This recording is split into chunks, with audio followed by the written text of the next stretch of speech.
Okay, good afternoon to each and every one of us. October 24th, 2025, the grace of the Lord Jesus Christ is very, very obvious. Why? Despite of a very cloudy start for today, this day, October 24th, ngayon po, biglang sumikat ang araw. Kala ko nga po, hindi po sisikat ang araw. Oh. I guess, 4:17 ng hapon, no? So I would like to read something from the Word of the Lord Jesus Christ. Okay, Tagalog, no? So, ito po yung matatagpuan natin sa mga taga-Galasya, Kabanata 1, mga talatang 6 hanggang 9. Again, Galasya, Kabanata 1, mga talatang 6 hanggang 9. Ang heading po nito dito sa Tagalog Bible, ang tunay na magandang balita. Sabi ni Pablo, ito na po, nagtataka ako kung bakit kay dalinin yung tumalikod sa Diyos na tumawag sa inyo sa pamamagitan ng kagandahang loob ni Kristo at kayo'y bumaling agad sa ibang magandang balita. Okay, may binalingan. Ibig sabihin, dati pala, meron silang nasumpungan na magandang balita. Ito po yung biyaya. Ito po ang grace. Ito po ang grace message ni Pablo, ni Paul. Okay? Ang totoo'y, sabi niya, ang totoo'y wala namang ibang magandang balita. Kaya nga lamang, may mga nanggugulo sa inyo at nagsisikap na baguhin ang magandang balita patungkol kay Kristo. Subalit, parusahan nawa ng Diyos. O ganyan kabigat si Pablo. If the gospel of grace is being distorted, nakikita niya parang ito po ay hinahaluan o nagiging mixture. Ang sabi ni Apostol Pablo, sabi niya, subalit parusahan nawa ng Diyos ang sinuman. Ito po yung tinatawag po na anathema. Accursed. Maging kami o isang anghel man na mula sa langit na mangaral sa inyo na magandang balita na iba sa ipinangaral namin sa inyo, naway siya'y parusahan ng Diyos. Sabi pa niya rito, sinabi namin ito sa inyo at inuulit ko ngayon. Another ulit, parusahan or anathema. I-anathema nawa ng Diyos ang sinumang mangaral sa inyo ng magandang balita na naiiba. Again, naiiba kaysa doon sa tinanggap ninyo. Ano po ba ang magandang balita? Ito po ang grace. Wala kang ginawa, tinanggap mo. Nakalagay po yan sa Epeso, Kabanata 2, no? Mga talatang 8 hanggang, or should I say, I think 8 hanggang 9, no? Nakalagay doon, for by grace you have been saved. And this is not from yourself, so that no one can boast. Ang pinakamaganda pong example o paglalarawan nito ay ang ating dinatnang kalagayan nang tayo ay lumabas sa daigdig na ito. Tayo po, despite ng pagiging cute natin nung bata pa tayo, nung sanggol pa tayo. Sabi ng Bible, all have sinned and fall short to the glory of God. Kaya nga po, sa ating kahinaan, we cannot do anything to please God. At lalo na po, we cannot do anything para maligtas tayo sa sariling mga gawa natin. We cannot save ourselves. Okay? Ang ating pong kalagayan ay tiyak, bagsak sa standard ng Diyos.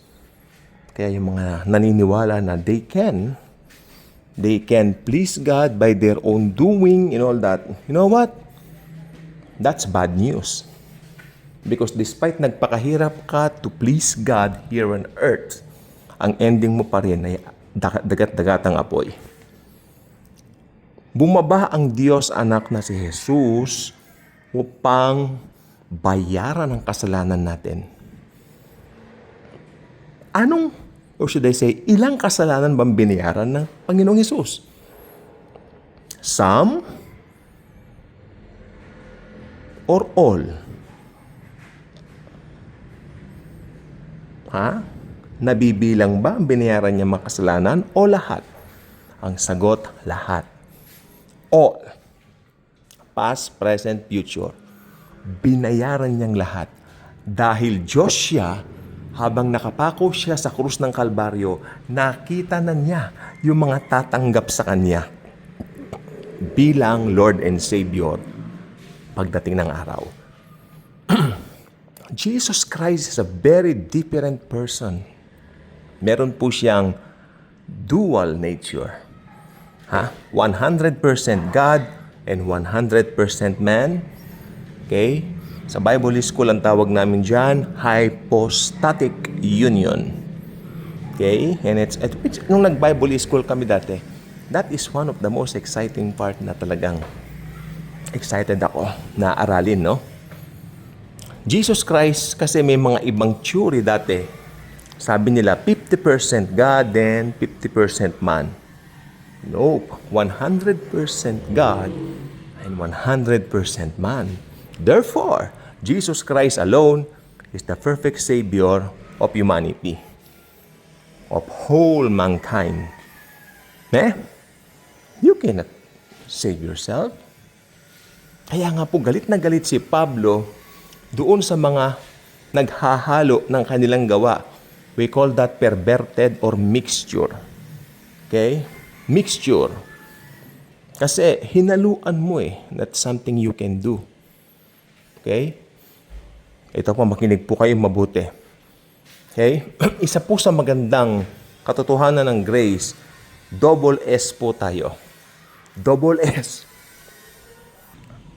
Double S means saved and secured. Saved and secured. Iligtas tayo dahil Diyos siya, si Jesus ay Diyos. Perfect ang kanyang ginawa sa krus ng Kalbaryo. Perfect yung kanyang pag-aali ng buhay. He's a perfect God. Became man. Perfect man also. Therefore, His sacrificial voluntary of giving His own life on the cross is perfect. He's our perfect offering. Okay? Nung araw sa templo, yung mga Hudyo nung unang panahon, nagdadala sila ng kanilang offering. Kambing man yan, tupa, baka, kung ano-anong mga hayop, birds, yung malilit na ibon, no? Mga mahi ang tawag. Yung offering po ang papatayin at ang dugo nito ay iwiwisik. Pero bago patayin ang offering, yung high priest na magpe-perform ng ritual, i-check nga yung offering kung perfect. Pag may nakita siyang blemish or something na madumi doon sa offering na hayop na yan, tatawagin yung offerer at sasabihin, maghanap ka ng iba. Pag nakakita ka na ng unblemished, no? O yung katanggap-tanggap na pwedeng gawing offering, then you can come back here and we will do the offering ritual. Okay? So, pag nakakita na po sila ng perfect offering nila na hayop, babalik sila sa templo, ibibigay doon sa gumagawa ng ritual na high priest, then papatayin yung offering, yung dugo ng perfect na offering, yun ang iwiwisik. No? Tapos lalabas na po yung high priest para i-announce sa offerer na patawad na ang kasalanan mo. But, bumalik ka uli next year dahil mag-e-expire ang iyong kapatawaran. Okay? So, pinatawad ba sila? Opo. Pinatawad. Pero sabi ng Hebrews 10:10, taon-taon sila ay nag-o-offer, taon-taon, walang katapusan. Pero nung dumating ang anak ng Diyos, dahil Diyos siya, makapangyarihan sa lahat, ang kanyang ginawang pag-aali ng kanyang buhay ay perfect. Perfecto, walang kapantay at walang makakapantay. That's why Jesus is our Savior. Salva vida. Alam niyo ibig sabihin? Pag nalulunod ang isang tao, hahagisan mo ng salva vida. Salva means salvation. Vida means life. So, ililigtas ang kanyang buhay nung salbabida na yaon. And Jesus Christ is our salbabida. Dahil lahat tayo patungong impyerno, pero sa biyaya at habag ng Diyos, nakilala natin ang kanyang bugtong na anak. Na-quicken tayo ng Holy Spirit. Yung Holy Spirit pa rin ang nag-quicken sa atin para kilalanin natin ang Panginoong Hesukristo as our Lord and Savior. At anong nangyayari pag nakakakilala kay Jesus ang isang tao? Well, siya ay nagiging anak ng Diyos, sabi ng John 1:12. At pag naging anak ka na ng Diyos, hindi ka na pwedeng ma-unchild o hindi ka na pwedeng mawala. Ibig sabihin, hindi na mawawala ang salvation mo. Ang isang totoong anak ng Diyos, pag nagkasala siya, alam niya sa sarili niya, ay, nagkamali ako. Hindi na siya nagpapatuloy sa kasalanan because the Holy Spirit has been deposited sa kanyang puso forever. Okay? That's why, hindi nawawala ang kaligtasan dahil ang kaligtasan ay galing kay Jesus mismo. Si Jesus ay Diyos dahil Diyos siya, perfect ang kaligtasan na ibinigay sa atin. Ang kaligtasan na ito ay inimpute sa atin. Yung kanyang katuwiran inimpute sa atin. Ano bang ibig sabihin ng imputed? Ito ay ibinihis sa atin. Hindi tayo ang gumawa nito. Ibinihis niya ito sa atin dahil mabuti siya at mahal niya tayo. For God so loved the world that He gave His only begotten Son, that whosoever believeth on Him will not perish but will have eternal life. 17, for the Son of God didn't come here to condemn the world, but to save the world through Him. And it's very, very powerful. That's a very, very powerful verse. We have to believe in Him alone in the basis of salvation. Actually, hindi lang po salvation, maging ang ating sanctification galing din po sa Diyos. Galing sa ginawa ni Jesus sa krus. Kaya nga po meron tayong bunga na nagmamanifest that we can do good things because of Jesus. Hindi natin pwedeng magawa ang mabubuting bagay on our own because wala tayong capability. At ang grace na yan ng Panginoon ang nagiging dahilan para tayo ay maging masipag sa work.